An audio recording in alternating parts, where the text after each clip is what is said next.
Hallo meine Lieben, ich heiße euch recht herzlich willkommen zu einer neuen Folge auf meinem Kanal Sondel, die Waldfee. Mein Name ist Flo. Wir befinden uns wieder auf der Ausgrabung. Der Archäologe hat mir heute Bescheid gegeben, es geht hier weiter. Hier werden 3 Häuser gebaut und hier gucken wir uns jetzt schon mal Flächen wieder an.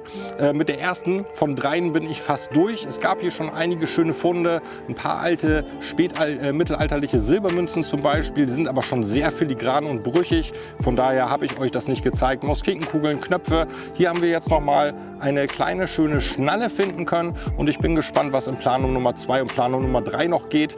Grüße gehen nochmal an meinen Sponsor abenteuer-schatzsuche.de und wir sehen uns dann gleich bei dem nächsten Fund.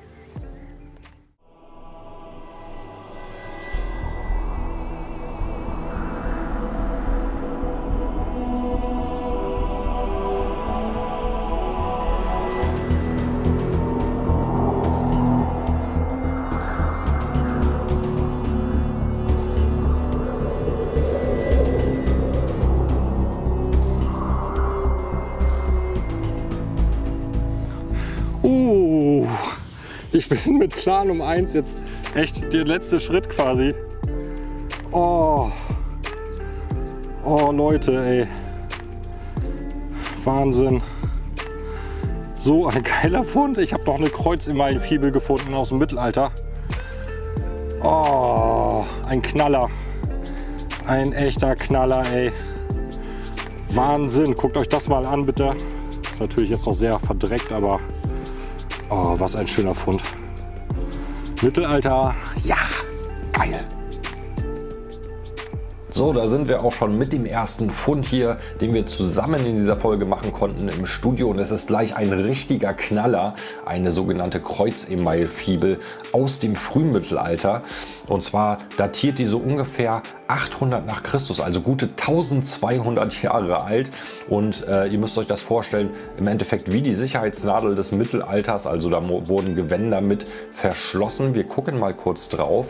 Ihr erkennt dort in den Ecken quasi so Halbkreise oder Kreise und in der Mitte ergibt es dadurch ein Kreuz und vermutlich wurde dieses Stück in Zellenschmelztechnik, so nennt sich das kunsthandwerklich, hergestellt. Das heißt, es wurde zuerst die Platte gegossen und dann wurde mit dünnem Draht wurden dort die Kreise aufgelötet und dann ergab das in der Mitte halt dieses Kreuz.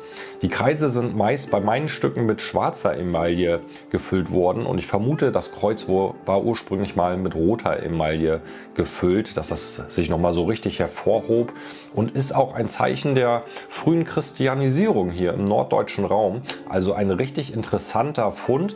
Solche Funde können immer auch auf Wüstungen hinweisen oder auf mögliche Gräberfelder. Also richtig, richtig spannend. Und dann drehe ich euch das Fundstück auch nochmal um. Denn hinten erkennen wir auch noch ganz gut den Nadelhalter und den Nadelrast an diesem Stück. Wirklich richtig toll. Und ja, insgesamt waren die Bodenverhältnisse an diesem Tag alles andere als schön. Aber gucken wir mal, ob wir noch ein paar Funde machen konnten. Bleibt auf jeden Fall dran. Wir machen weiter. So meine Lieben, das zweite Planum haben wir durch, ohne dass irgendwie was kam. Es ist so anstrengend. Der Boden ist wie Beton. Oh, und es ist warm. Jetzt haben wir hier noch das dritte Planum. Leider haben sie den Bagger hier drauf stehen lassen. Gibt natürlich enorme Störsignale, hier alles aus Metall.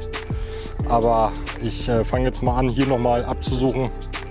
Mal gucken, ob noch was kommt. Ansonsten war das, glaube ich, die kürzeste Folge, die es je bei Sondel die Waldfee gab. Aber schon immerhin ein Top-Mittelalter-Fund. Also gucken wir mal weiter. Vielleicht kommt ja noch was.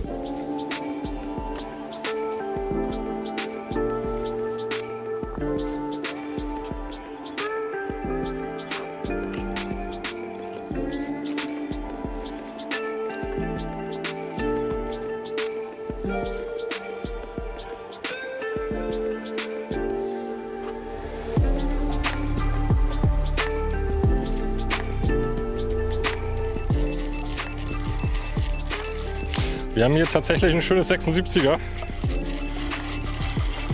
Jetzt ist bloß die Frage, wie kommen wir hier in die Erde rein? Ich glaube, es liegt nicht allzu tief, aber ich glaube, im Spaten können wir das vergessen. Da passiert gar nichts.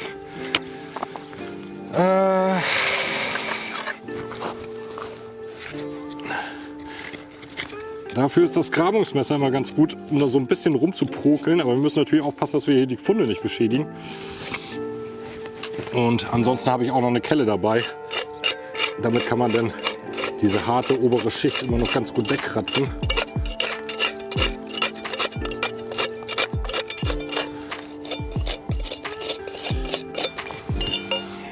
Und mal gucken, ob wir schon mit dem Pinpointer irgendwas hören.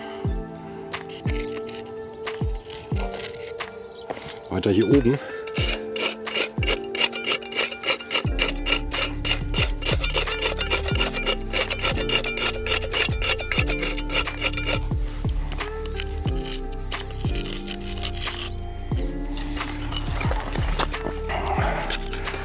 Mal gucken, ob wir hier so ein bisschen drumherum das aushebeln können.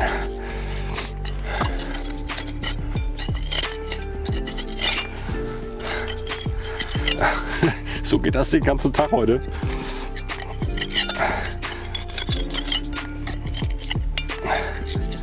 Also von daher bin ich schon ganz zufrieden mit dem, was ich bis jetzt hier finden konnte.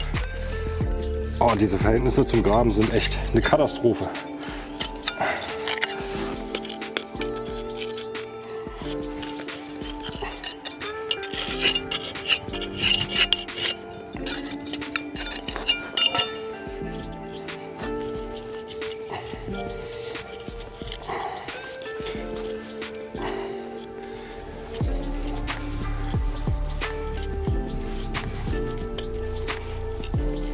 Ja, ich glaube, ich werde euch mal wieder dazu holen, wenn ich das hier freigelegt habe.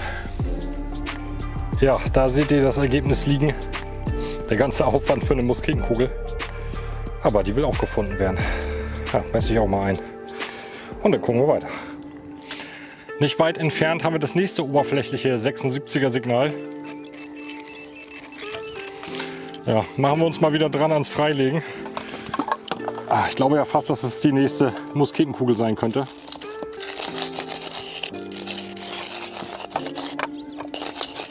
Na, wo ist das denn? Ja.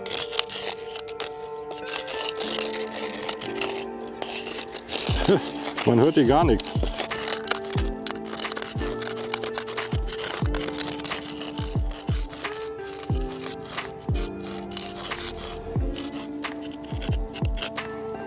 Da.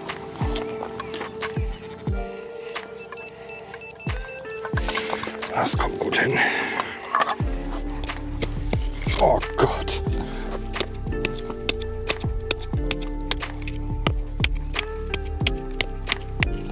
Oh, da muss ich ja glatt meine Schutzbrille aufsetzen, sonst fliegt mir das ganze Zeug hier in die Augen. Oh, das kann nicht angehen. Das ist echt Beton, ey. Hätte mir wenigstens den Baggerschlüssel da lassen können.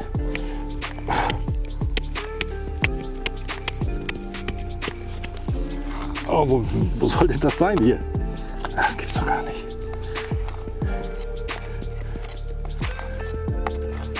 Ich hab's. Ich hab's. Es ist der Teil einer Schnalle. Oh. Ja, ein Schnallenfragment. Aber als die Kamera aus war, dachte ich mir, schwenk's noch mal übers Loch. Und da gab es tatsächlich noch ein Signal und es war tatsächlich der Rest der Schnalle.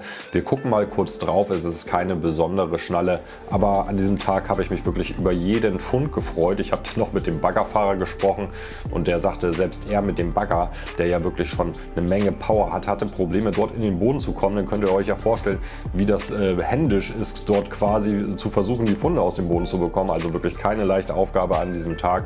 Die Schnalle war vermutlich schon zerbrochen im Boden drinne und konnte nicht oder wurde nicht umgelagert, weil der Flug nicht so tief kam.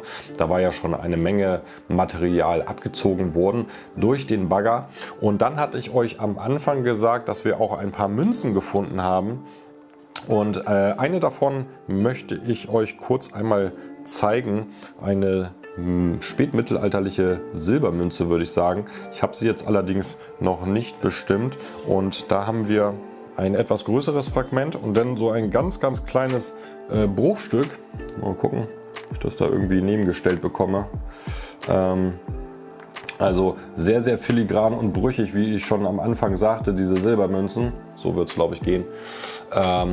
Ich habe sie jetzt auch, wie gesagt, noch nicht bestimmt, aber sie dürfte so in das Spätmittelalter gehen. Nur, dass ihr wisst, dass ich da keinen Quatsch erzähle. Also ich habe da wirklich auch Münzen gefunden an diesem Tag. Und dann machen wir weiter. Dann gab es noch ein richtiges Highlight.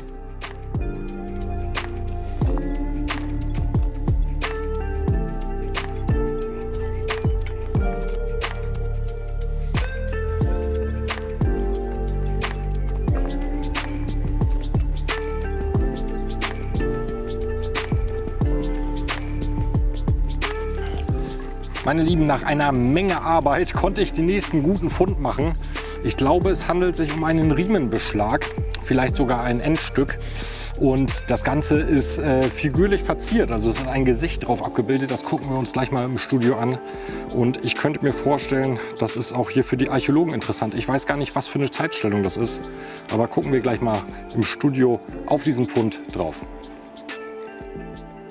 Bevor wir uns gleich diesen schönen Beschlag angucken, möchte ich euch ganz gerne einmal den nächsten Preis fürs große 10-jährige Jubiläumsgewinnspiel hier bei Sondel die Waldfee vorstellen. Diesmal zur Verfügung gestellt von Novus Via Reinigungssysteme.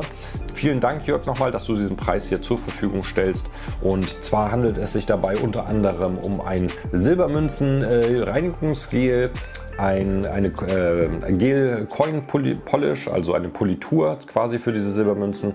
Dann, was ich auch sehr gerne benutze, hier diese Gelwachspaste zum Konservieren der Fundstücke und dann einiges, wie ihr seht, an Zubehör, an Reinigungsutensilien. Also da seid ihr im Thema Reinigung auf jeden Fall schon mal gut aufgestellt. Und dann baue ich kurz um und dann sehen wir uns gleich wieder und dann gucken wir mal auf diesen spannenden Beschlag drauf.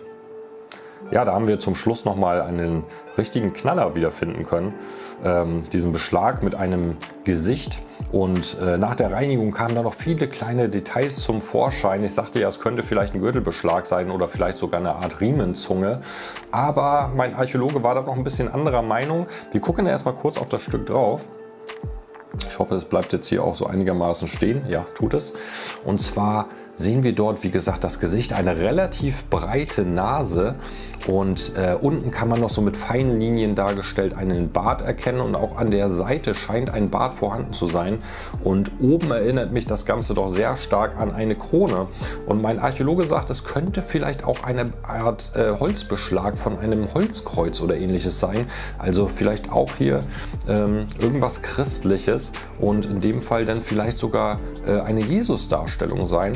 Man weiß es noch nicht, wir suchen da gerade noch nach Parallelen, aber ich wollte jetzt nicht so lange warten hier mit dem Video, bis wir da vielleicht irgendwann mal eine Parallele gefunden haben. Aber auf jeden Fall ein spannender Fund. Ich drehe euch das auch noch mal kurz um. Hinten sehen wir noch die eine Niete, die dort noch vorhanden ist und für Gürtelbeschläge sind eigentlich 2 Nieten meist eher typisch und nicht eine Niete. Ich weiß es nicht ganz genau, wie gesagt, wir werden da noch weiter forschen und falls ich da was rausbekomme, dann gucken wir uns das Stück vielleicht noch mal auf meinem Instagram-Account an. Schaut da auch gerne mal drauf. Ich hoffe, die Folge hat euch gefallen, dann lasst mir gerne ein Like da, abonniert gerne den Kanal Sondel die Waldfee, damit wir irgendwann mal die 10.000 Abonnenten auch voll kriegen hier nach 10 Jahren, würde ich mich sehr darüber freuen. Grüße gehen nochmal an meinen Ausrüster des Vertrauens, abenteuer-schatzsuche.de. Wir sehen uns dann zum nächsten Video. Hier verlinke ich euch nochmal 2 weitere Folgen. Schaut da gerne rein. Wir sehen uns dann. Macht's gut. Bis bald.